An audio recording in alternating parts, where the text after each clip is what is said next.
Alright, ladies and gentlemen, it's your boy Real Lil, and I am back again. This time, I will be giving my reactions to the Jermell Charlo versus Tony Harrison Part 2 rematch that took place less than an hour ago.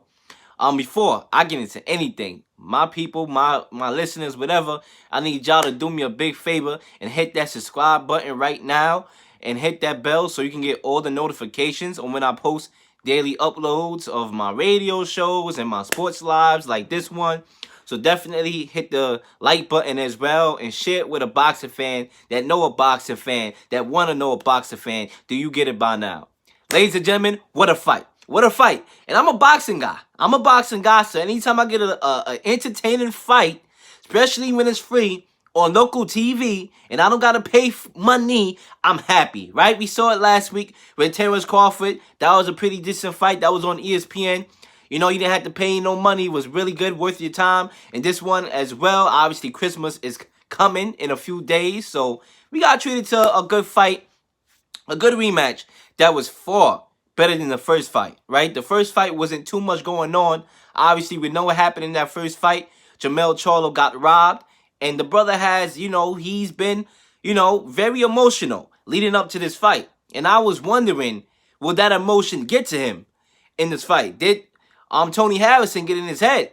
And in the beginning of the fight, I seen Charlo come out the gates. I mean, literally come out the gates, looking like he was ready to throw them tornado punches. And I'm like, it was working in the beginning because obviously in the second round, Charlo got him with a left hook, and that caught Tony Harrison, and he took a knee. He went down, and I said, all right, this can go either way. Either Tony Harrison could, survive and switch up his game, or it's going to be an easy fight, and I get to do this live quicker, and that's it. But credit to Tony Harrison.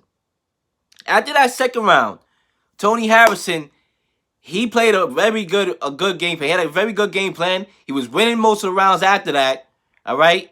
And he was coming to Charlo. He had his hands up. He's coming towards you. Charlo threw a lot of punches in this fight, but he was missing a lot of them. So when you throwing a lot of punches and you're not connecting, brother, I can't give you no points. However, one thing that I know being a boxing fan is that one thing's for sure, you want to be aggressive, because even if them shots is not hitting, the referees is blind bats half the time. I mean, Charlo, you experienced it the last time because he got cheated. So you know that the referees are blind mice. So even if you are aggressive, I might just be sitting here not impressed because you're missing it. But the referees is point. And to me, honest with you, it probably was proven that was the case, because I don't want to skip ahead here, but the judges did have him ahead of the fight, before the fight was ultimately stopped, which I'm going to get into later on. But obviously, matter of fact, I might as well get into that because I just blew it off. Tony Harrison did lose via TKO in the 11th round. And you know what? Like I said, after the second round, Tony Harrison came there, and throwing punches. He was getting up to him and throwing them uppercuts. I gave Harrison a lot of points. Round 3 was an excellent round for Harrison, who caught him with some good shots. His mouthpiece came out, and it's funny because, he was the one that threw the punch, and his mouthpiece came out. That's when I was like, this brother's tired. When your mouthpiece come out, right, regardless of how it came out, whether it was caused by the opponent, which it wasn't, that shows me right there that you're having trouble breathing, and you're getting tired.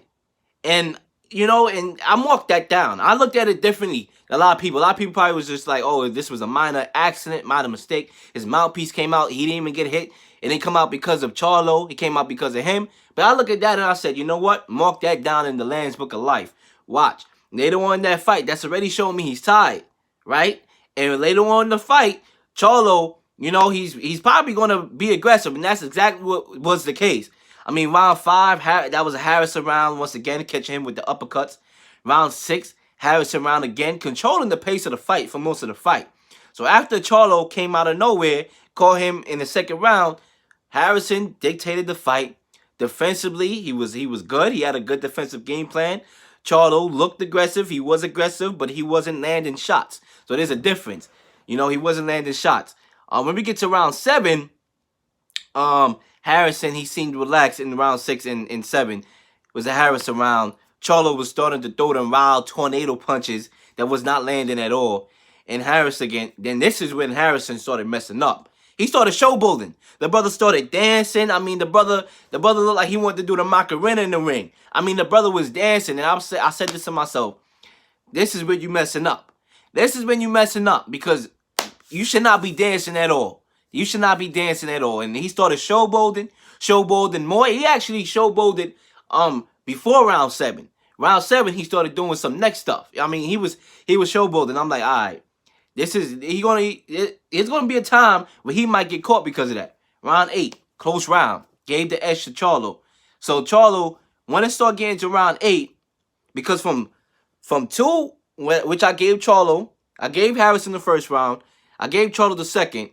Then from 3 to 7 was all Harrison to me. Then we get to round 8, and that's when the tide started turning. I gave it to Charlo, round 8. Round 9 was 50-50.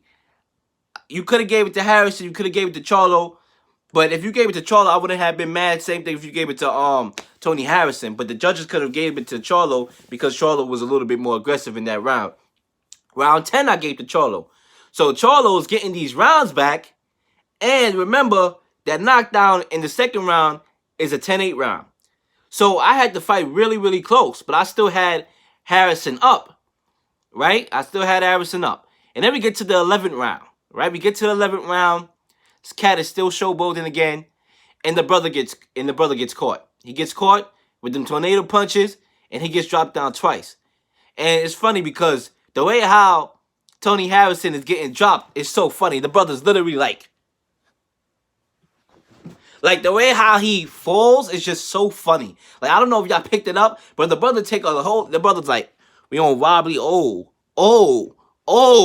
Like, it's just funny to me. It's really just funny to me, right? So I got my robe on. You know how it is. I'll be watching my sports in my robe. Once I got my robe on and my sports and my chips, is all she wrote. But anyway, you know, he got knocked down twice in that 11th round.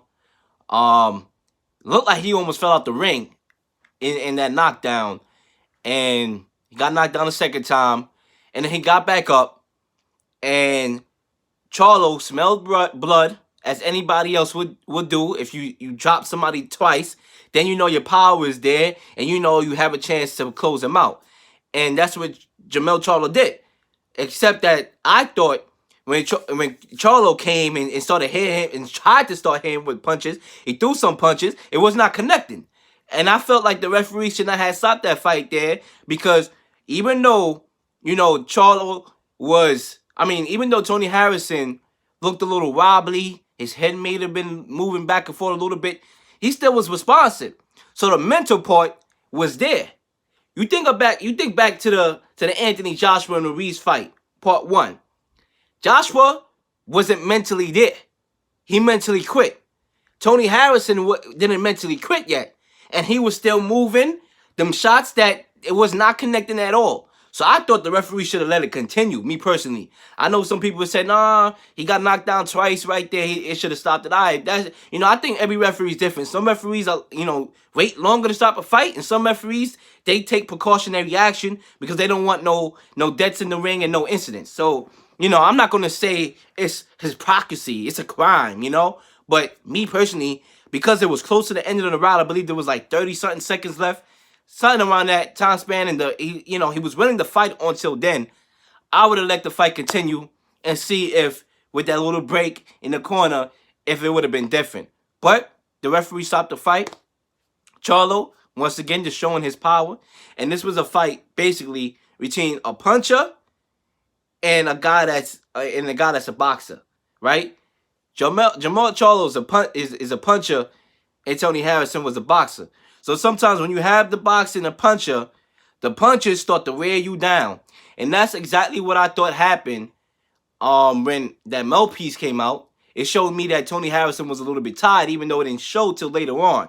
Though I look at signs like that, and I say, all right, the time is ticking, and I watch stuff like that, and then the showboating, I knew it was going to catch up to Tony Harrison. I did believe it caught up to Tony Harrison.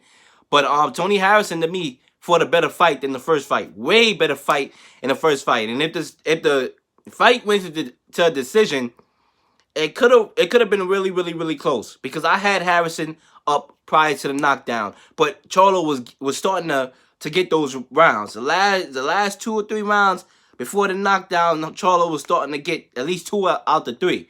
So who knows what would have happened, especially with the momentum going in Charlo's way towards the end. So it was a good fight. It was free. It was free. You didn't have to pay for it. So, it was worth your free time, right? Because guess what? Time ain't free either, ladies and gentlemen. You could be doing something else. It was about daggone 3 football games of the day. You could have been watching a football game, but you chose to watch boxing, and you chose to watch my video. And I thank you, all right? Namaste. I thank you, right, for watching this video. But what I need you to do, the listeners of this video, is to please like this video and share it or whatever. Or even if you don't want to share it, just like the video, subscribe. That's the most important thing right now because we're trying to build the base. This is the subscription base, ladies and gentlemen. Because I got a lot on my mind. I got a lot to say. I'm a big sports fan. I love talking about it. This is my passion. And ladies and gentlemen, lights, camera, action. I'm out of here. This is your boy, Real Lil, and I am back again. Every day, there are news going on in the world of sports and pop culture, and I get my unique takes on them.